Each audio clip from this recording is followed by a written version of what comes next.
Family-based immigration law is when you're applying for your significant other or for any other sort of family member.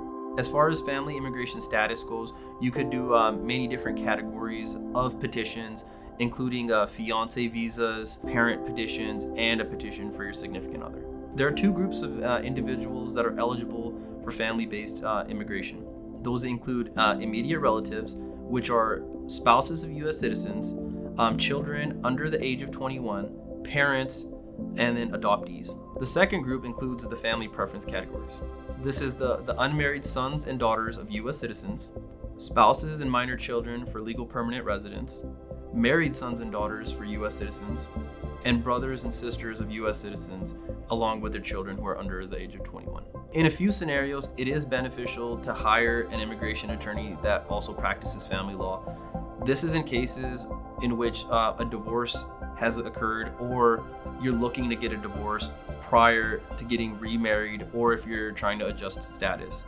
So in many cases, you have to get divorced internationally, and we could go ahead and help you out in that very intricate process. As far as family immigration goes, I've been dealing with family immigration causes my whole career, and I've worked in a lot of nonprofit sectors to help individuals gain citizenship and adjust status. My clients select me as their legal representative because I don't set unrealistic expectations. For most of my clients, it's refreshing enough that I answer the phone when they give a call. So I try to lay out the expectations for the case prior to my client signing up. I set realistic goals and I execute accordingly. Client communication is very important to us at the Bains Law offices. It's the backbone of our firm. I like to keep my clients informed because for most of my clients, this is their first time going through a legal matter. There's a lot of uncertainties, and a lot of the client's nervousness comes from not knowing what's going on.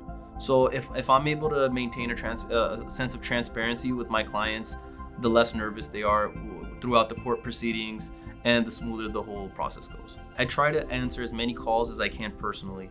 Of course, in many instances, I'm not able to. I return all my phone calls within 24 hours, and I like to return all emails or text messages within 12 hours.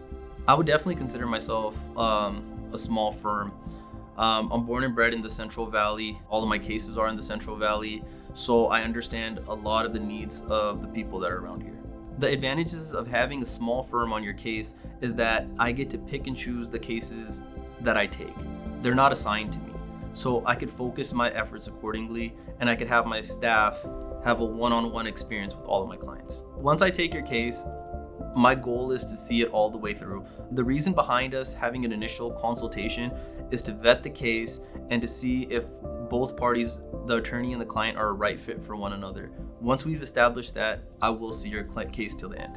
I maintain a professional relationship with my clients. I try my best to not only understand the legal aspects of what they're going through, but also to understand on an emotional level what they're going through.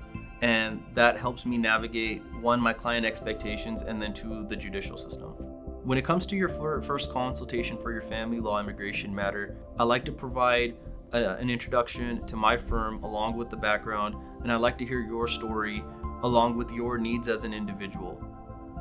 From there, we could go ahead and create a custom plan to make sure that your family law immigration matter goes as planned.